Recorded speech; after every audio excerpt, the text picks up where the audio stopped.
മഹാഭാരതത്തിൽ ദ്രോണാചാര്യർ തന്റെ പ്രിയ ശിഷ്യനായ അർജുനന് വേണ്ടി ഏകലവ്യന്റെ തള്ളവിരൽ ഗുരുദക്ഷിണയായി മുറിച്ചു വാങ്ങിയതുപോലെ അർഹതയും അധ്വാനവുമുള്ള ഒരു സാധാരണക്കാരൻ ഉയരങ്ങൾ കീഴടക്കാൻ അവനെ മനഃപൂർവ്വം തോൽപ്പിച്ചു കളയുന്ന ഒരു ചരിത്രം.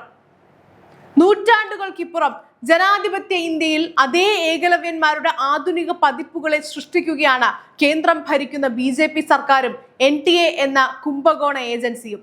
ഇത് ഏതെങ്കിലും ഒരു സിനിമയിലെ സാങ്കല്പിക കഥയല്ല, മറിച്ച് രാത്രി മുഴുവൻ ഉറക്കമൊഴിഞ്ഞ് ചോരയും നീരുമാക്കി പഠിച്ച് പരീക്ഷ എഴുതിയ നമ്മുടെ നാളത്തെ ഡോക്ടർമാരുടെ ജീവിതത്തിൽ സംഭവിച്ച പച്ചയായ യാഥാർത്ഥ്യമാണ്. അവരുടെ കണ്ണീരിന് മുകളിലൂടെയാണ് ഇന്ന് കേന്ദ്ര ഭരണകൂടം ചിരിച്ചുകൊണ്ട് നടന്നു പോകുന്നത്. മെഡിക്കൽ പ്രവേശന പരീക്ഷയായ നീറ്റിൽ സംഭവിച്ച തട്ടിപ്പുകളെ കുറിച്ച് സുപ്രീം കോടതിയിൽ കേന്ദ്ര സർക്കാരും സോളിസിറ്റർ ജനറൽ തുഷാർ മേത്തയും നൽകിയ വിശദീകരണങ്ങൾ കേട്ടാൽ ഭരണകൂടത്തിന്റെ ക്രൂരത ഏതറ്റം വരെ പോകുമെന്ന് വ്യക്തമാകും.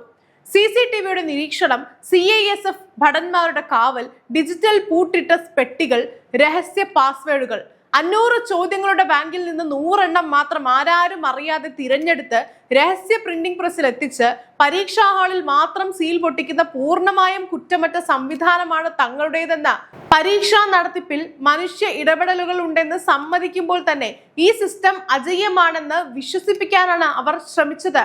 പക്ഷേ ഡൽഹിയിലെ ഭരണാധികാരികളോട് ഈ രാജ്യം ശക്തമായി ചോദിക്കുകയാണ്, നിങ്ങൾ കോടതിയിൽ നിർത്തിയ ഈ ഡിജിറ്റൽ പൂട്ടിന്റെയും പ്രിന്റിംഗ് പ്രസിന്റെയും കഥകൾ കേൾക്കാൻ നല്ല രസമുണ്ട്. പക്ഷേ നിങ്ങളുടെ ഈ കുറ്റമറ്റ സുരക്ഷാ കോട്ട തകർന്ന് തരിപ്പണമായി ചോദ്യപേപ്പറുകൾ വിപണിയിൽ പരസ്യമായി വിൽക്കപ്പെട്ടപ്പോൾ നിങ്ങളുടെ ഈ ജാഗ്രത എവിടെയായിരുന്നു? ലക്ഷക്കണക്കിന് സാധാരണക്കാരായ കുട്ടികളുടെ ഭാവി മാഫിയകൾക്ക് മുന്നിൽ വെച്ച് പന്താടുമ്പോൾ BJP സർക്കാരിനും NTA-ക്കും എന്താണ് പറയാനുള്ളത്? സുപ്രീം കോടതിയിൽ ചെന്ന് വലിയ സുരക്ഷാ മാതൃകകൾ പ്രസംഗിച്ചതുകൊണ്ട് മാത്രം രാജ്യത്തെ ജനങ്ങളുടെ കണ്ണിൽ പൊടിയിടാൻ ഈ ഭരണകൂടത്തിന് കഴിയില്ല. ഈ സിസ്റ്റം പൂർണ്ണ പരാജയമാണെന്നും കുട്ടികളുടെ അധ്വാനത്തെക്കാൾ വില ഈ രാജ്യത്തെ മാഫിയകൾ എറിഞ്ഞു കൊടുക്കുന്ന പണത്തിനാണെന്നും വീണ്ടും വീണ്ടും തെളിയുകയാണ്. ചരിത്രത്തിലെ തന്നെ ഏറ്റവും വലിയ അഴിമതിയുടെ ചുരുളഴിയുമ്പോൾ അന്വേഷണ വിരലുകൾ നീളുന്നത് NTA ചുമതലപ്പെടുത്തിയ വിദഗ്ധരിലേക്ക് തന്നെയാണ്. പ്രഹ്ലാദ് വിഡൽറാവു കുൽക്കർണി, മനീഷ സഞ്ജയ് ഹവിൽദാർ എന്നീ അധ്യാപകരാണ് ഇപ്പോൾ പ്രതിക്കൂട്ടിൽ നിൽക്കുന്നത്. ഇതിൽ മനീഷ മണ്ഡാരെ NTA ആസ്ഥാനത്ത് നടന്ന ചോദ്യപേപ്പർ നിർമ്മാണത്തിന്റെ 4 സുപ്രധാന ഘട്ടങ്ങളിലും പങ്കാളിയായിരുന്നു എന്ന ഞെട്ടിക്കുന്ന വിവരമാണ് പുറത്തു വരുന്നത്. കൈലാഷ്, ശിവാലിക്, സെറ്റ് 2, സെറ്റ് 3 എന്നിങ്ങനെ ആഭ്യന്തരമായി പേരിട്ടിരുന്ന 4 മാസ്റ്റർ ചോദ്യപേപ്പറുകളും ഒരേ സമയം കാണാൻ ഇവരെ അനുവദിച്ചു.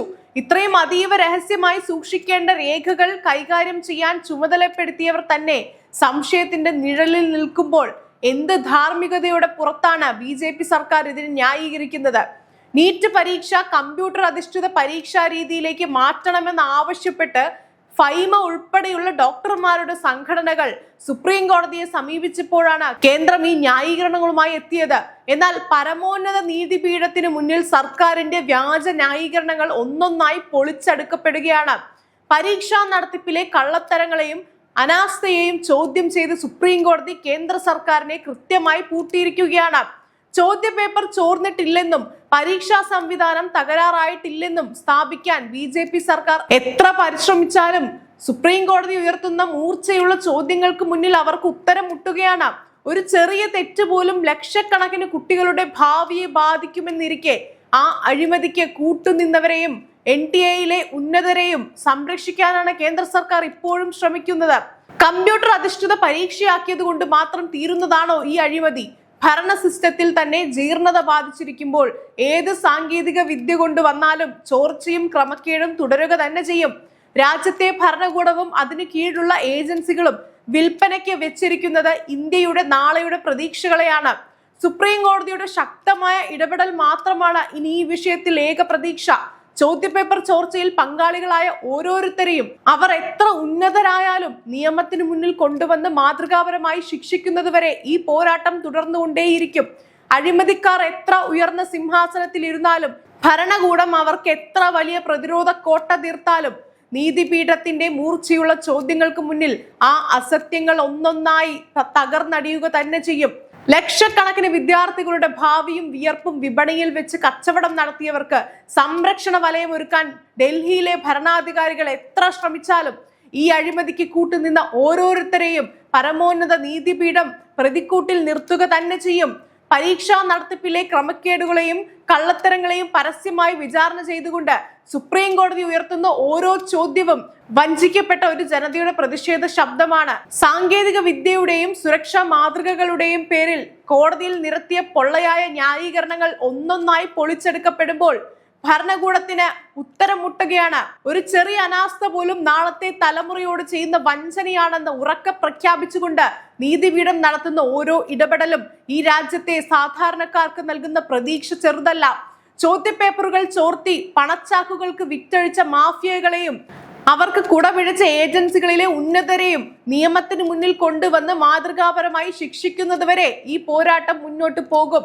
ഒരു ചെറിയ തെറ്റ് പോലും ലക്ഷക്കണക്കിന് കുട്ടികളുടെ ഭാവിയെ ബാധിക്കുമെന്നിരിക്കെ ഈ അഴിമതിക്ക് കൂട്ടുനിന്നവരെ NTA ഉന്നതരെയും സംരക്ഷിക്കാനാണ് കേന്ദ്ര സർക്കാർ ഇപ്പോഴും ശ്രമിക്കുന്നത്. വിധി ന്യായം വരുന്നതുവരെ മാത്രമല്ല, പാവപ്പെട്ടവരുടെ സ്വപ്നങ്ങൾ വിലക്കെടുക്കുന്ന ഈ ജീർണിച്ച സിസ്റ്റത്തെ വേരോടെ പിഴുതെറിയുന്നതുവരെ നീതിക്കു വേണ്ടി ഈ ജനകീയ വിചാരണയും മാധ്യമധർമ്മവും തെരുവുകളിലും കോടതി മുറികളിലും മുഴങ്ങിക്കേൾക്കുക തന്നെ ചെയ്യും.